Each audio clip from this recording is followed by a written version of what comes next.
guys, I'm here with the topic acceptance of deposit, one of the most important topic in SP for 12th HSC. So acceptance of deposit has been currently amended और इसके बाद अभी don't worry कोई amendment नहीं आने वाला है. This is the latest amendment video I'm here with.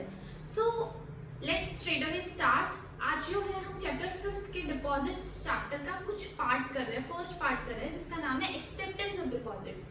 Now before starting this let me tell you कि 1956 कंपनीज एक्ट में इसका नाम था public deposits, but public word हटा दिया है और यहाँ पे लिखा है एक्सेप्टेंस ऑफ डिपॉजिट. इसका मतलब आपको समझ में आ रहा होगा कि प्राइवेट कंपनीज भी एक्सेप्टिंग डिपॉजिट्स में इन्वॉल्व है. Okay, the next part, what is deposit. सबसे पहले हम स्टार्ट करने से पहले समझते हैं डिपॉजिट क्या है.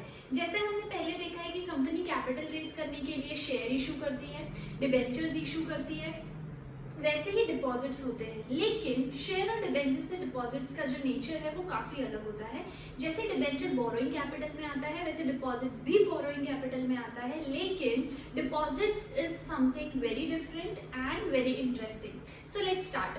सबसे पहले तो आप जब वर्ड सुनते हो डिपॉजिट्स तो आपके माइंड में बैंक आता है, राइट? कि मैं कंपनी के पास क्यों जाऊं डिपॉजिट लेके जब मेरे पास बैंक है जो ज्यादा सेफ है, जो ज्यादा सिक्योर है. तो डिपॉजिट वर्ड में आपके दिमाग में आता है कि यार डिपॉजिट मतलब हम बैंक में डिपॉजिट करते हैं, फिक्स डिपॉजिट करते हैं, you know, DD, RD, FD, you can do many things in bank. So why you have to go to the company और why public has to go to the company for depositing the money.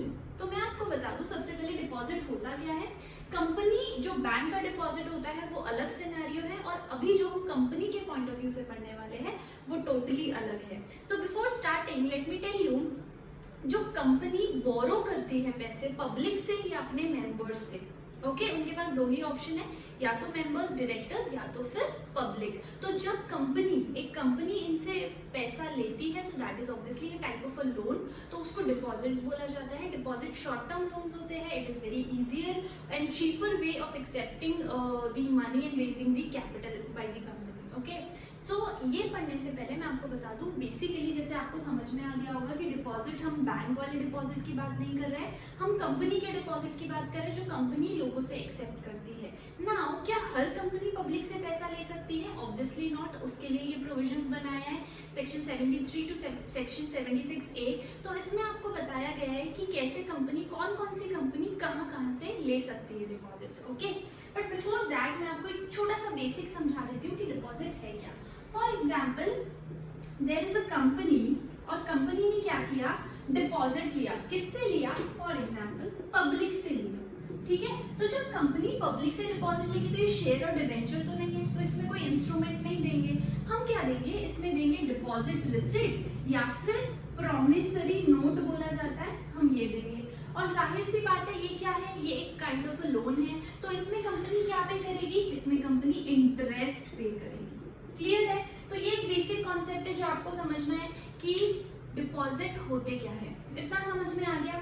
Now अब आप ये सोच रहे होंगे, again एक और point आपके दिमाग में आ रहा होगा कि जब हम बैंक के पास डिपॉजिट रखने के लिए जा सकते हैं तो हम कंपनी के पास क्यों जाए. तो for example mister A wants to invest his money somewhere. ठीक है, उसके पास पैसे हैं और उसको अपने पैसे कहीं इन्वेस्ट करने हैं, तो वो बैंक के पास जाएगा कि कंपनी के पास जाएगा जो पब्लिक डिपॉजिट इनवाइट कर रही है. अब बैंक के पास तो आप कभी भी जा सकते हो डिपॉजिट लेके, लेकिन कंपनी तो तभी आप जाओगे जब कंपनी पब्लिक डिपॉजिट का एडवर्टीजमेंट देगी, राइट? लॉजिकल सी बात है. आप बैंक के पास जाओगे तो बैंक ये नहीं बोलेगा कि रुको मेरे को रेजोल्यूशन पास करने दो शेयर होल्डर से, ऑब्वियसली, क्योंकि उसके प्रोविजंस अलग है, वो हम अभी आगे देखने वाले हैं. नाउ अब आप कंपनी के पास तभी जाओगे जब कंपनी इनवाइट करेगी डिपॉजिट. आप कभी भी जाके नहीं बोल सकते हो कि ये लो रिलायंस कंपनी में मुझे डिपॉजिट डालना है, right? So basically whenever the company invites the deposit then only we are able to deposit the money. Second thing, जब आप बैंक के पास जाओगे तो बैंक में अगर सपोज आप एफडी कराते हो या whatever deposit you make, currently approx rate अभी चल रहा है 6.75% एंड अराउंड दिस ओनली. ठीक है, अप्रॉक्स, कि कहीं ना कहीं हमको इतना इंटरेस्ट मिल जाता है कहीं ना कहीं इन्वेस्ट करके. लेकिन ये मैं बैंक की बात कर रही हूँ. लेकिन अगर वो कोई कंपनी में जाता है तो कंपनी का rate can be 8 to 10% currently. मैं आपको अप्रॉक्स फिगर्स बता रही हूँ. अब यहाँ पे ऑब्वियस सी बात है, मिस्टर ए कहाँ जाएगा? ऑब्वियसली मिस्टर ए कंपनी में जाएगा. लेकिन क्या कंपनी अपने हिसाब से कितना भी इंटरेस्ट पे कर सकती है? नहीं. एक cap price the maximum interest company can give, अभी करेंटली दैट इज 12.5%। तो बेसिकली ये एक कॉन्सेप्ट है डिपॉजिट्स का। मैं आपको ये सब इसलिए बता रही हूँ ताकि आपको एक जनरल नॉलेज रहे, ये आपकी बुक्स में नहीं है, लेकिन आगे का कॉन्सेप्ट समझने के लिए ये नॉलेज होना बहुत जरूरी है। सो बेसिकली आई होप आपको ये समझ में आया कि क्यों लोग डिपॉजिट्स देते हैं। अब क्या हर कंपनी पब्लिक से डिपॉजिट ले सकती है क्या? डेफिनेटली नॉट, कंपनी पब्लिक से डिपॉजिट नहीं लेती। अब दूसरी बात, जब भी कोई डिपॉजिट देगा तो उसके मन में सबसे पहले एक ही चीज आती है कि क्या अगर ये फ्रॉड कर देगा तो, ये मेरे पैसे नहीं देगा तो क्या कंपनी सिक्योर्ड डिपॉजिट्स भी इशू कर सकती है? Yes, company can issue secured deposit as well as unsecured, company दोनों इशू कर सकती है। ओके और जब भी कंपनी ये इशू करती है तो कितने अमाउंट का सिक्योर्ड किया है और कितने अमाउंट का अनसिक्योर्ड किया है, ये भी उसको अपने एडवर्टीजमेंट में या सर्कुलर में मेंशन करना जरूरी है। अब आप बोलोगे कि मैम ये एडवर्टीजमेंट और सर्कुलर कहाँ से आया? हमने तो हमेशा शेयर और डिबेंचर्स में क्या सुना है? प्रॉस्पेक्टस, कि जब भी कंपनी कैपिटल रेज करती है तो कंपनी क्या इशू करेगी? प्रॉस्पेक्टस इशू करती है। पर प्लीज ध्यान दो, ये बहुत इंपॉर्टेंट पॉइंट है, डिपॉजिट्स के केस में there is no prospectus issue. Why? क्योंकि प्रॉस्पेक्टस की डेफिनेशन में ही है कि इट इज इशूड और it is publicised only when you invite securities, जिसमें क्या आता है? शेयर्स आते हैं, डिबेंचर्स आते हैं, ठीक है। तो यहाँ पे प्रॉस्पेक्टस इशू नहीं होता है। जब भी कंपनी पब्लिक से डिपॉजिट इनवाइट करती है तो कंपनी क्या करती है? कंपनी या तो सर्कुलर इशू करती है या तो फिर एडवर्टीजमेंट इशू करेगी। अब लॉजिक की बात है कि जब कंपनी सर्कुलर इशू करेगी, देखो दो ऑप्शन है, ठीक है। कंपनी या तो ले सकती है अपने मेंबर्स से या तो ले सकती है डायरेक्टर से, ओके, या तो रिलेटिव ऑफ डायरेक्टर्स। ये मैं आपको प्राइवेट कंपनी का बता रही हूँ, इसमें डिटेल में हम आगे आएंगे, ठीक है। रिलेटिव ऑफ डायरेक्टर्स से। सो बेसिकली जब कंपनी इन लोगों से पैसे लेगी तो कंपनी एडवर्टीजमेंट क्यों देगी? सपोज मेरी और मेरे 5 फ्रेंड्स की कंपनी है, तो जब हम 6 लोगों की कंपनी है और हमको अपना ही पैसा लगाना है तो ऑब्वियस सी बात है हम क्या करेंगे? हम खुद को इनवाइट नहीं करेंगे एडवर्टीजमेंट के थ्रू। मैं सर्कुलर इशू कर सकती हूँ कि वी आर इनवाइटिंग डिपॉजिट्स, तो उसके लिए हम सर्कुलर कभी भी किसके केस में लेंगे? इन केस ऑफ मेंबर्स और डायरेक्टर्स। लेकिन जब मुझे पब्लिक से पैसा लेना है, जब मुझे पब्लिक से पैसा लेना है, वो सिर्फ एलिजिबल पब्लिक कंपनीज ले सकती है, वो भी हम आगे देखेंगे। तो एलिजिबल पब्लिक कंपनीज क्या करेगी? एडवर्टीजमेंट इशू करेगी। इतना समझ में आया?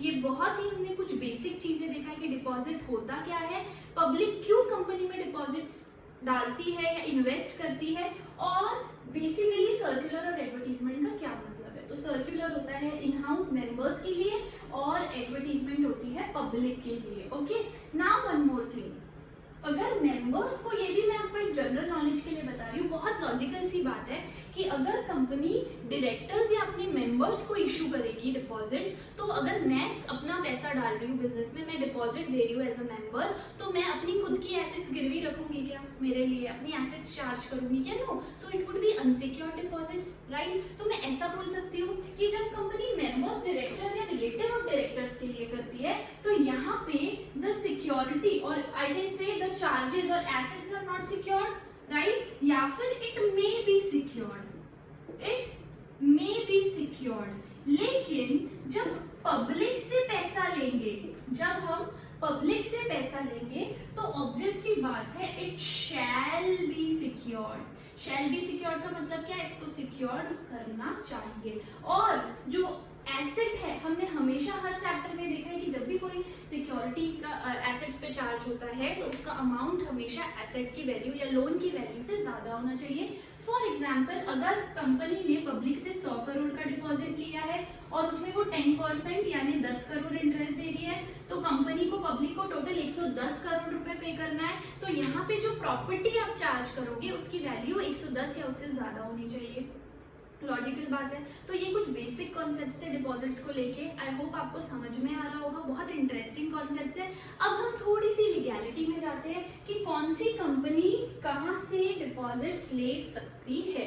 तो it is governed by section 73 to 76A. अब यहाँ पे देखो कंपनी में क्या होती है, डिपॉजिट्स बोरोइंग होती है कंपनी की, ओके। अब यहाँ पे या तो प्राइवेट कंपनी होगी या तो पब्लिक कंपनी होगी। तो प्राइवेट कंपनी ले सकती है मेंबर्स से, डायरेक्टर्स से या रिलेटिव ऑफ डायरेक्टर्स से, ओके ये इतना क्लियर है। अब बात आती है पब्लिक कंपनी की। तो पब्लिक कंपनी भी दो पार्ट में डिवाइडेड है, okay.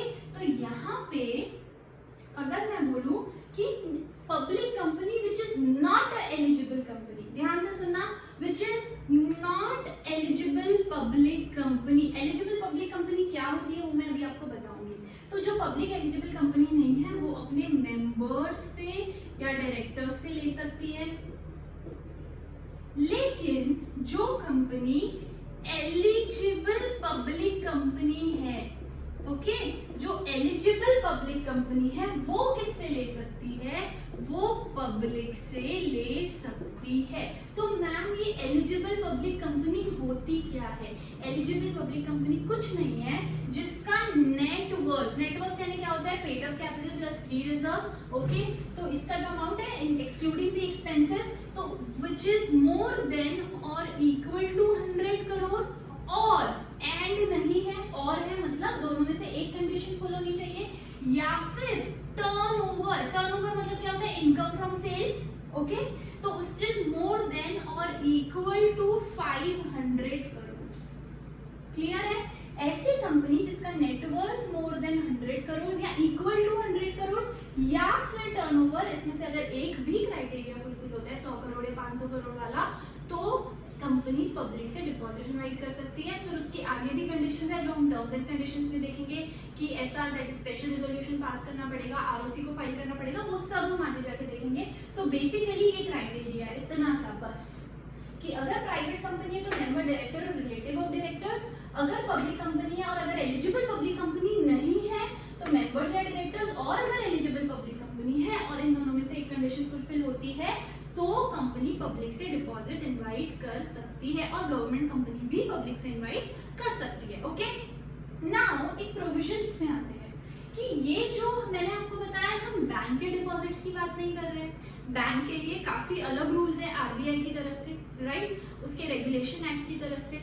So this provision of acceptance of deposit is not applicable to banking companies, banking company को applicable नहीं है, NBFCs को नहीं है, और housing finance companies that is HFC को भी नहीं है, और ऐसी कंपनीज जिसको सेंट्रल गवर्नमेंट ने स्पेसिफाई किया है उसको भी नहीं है। बाकी हर एक कंपनी जो प्राइवेट या पब्लिक कंपनी या एलिजिबल पब्लिक कंपनी है या गवर्नमेंट कंपनी है जो पब्लिक से डिपॉजिट लेती है उसको provision section 73, 76A companies act 2013 का, क्योंकि 15(6) डिबॉलिश हो चुका है, और कंपनीज रूल्स 2014 क्या करने पड़ेंगे, फॉलो करने पड़ेंगे। इजी। तो ये इतना सिंपल है एक्सेप्टेंस ऑफ डिपॉजिट, बस आपको इसमें कुछ बेसिक चीजें क्लियर करने की जरूरत है, ओके। अगर कोई डाउट्स होगा तो आप कमेंट बॉक्स में डाल सकते हो, I just reply you ASAP, okay. And please make sure you clear the concepts after seeing the videos, because acceptance of deposit का जो सेकंड पार्ट आने वाला है that is terms and conditions which I am going to upload, वो और ज्यादा detail है। तो उससे पहले I make sure that you clear all your concepts in acceptance of deposit, and I have tried to keep it in as easy way as I can. Thank you so much guys.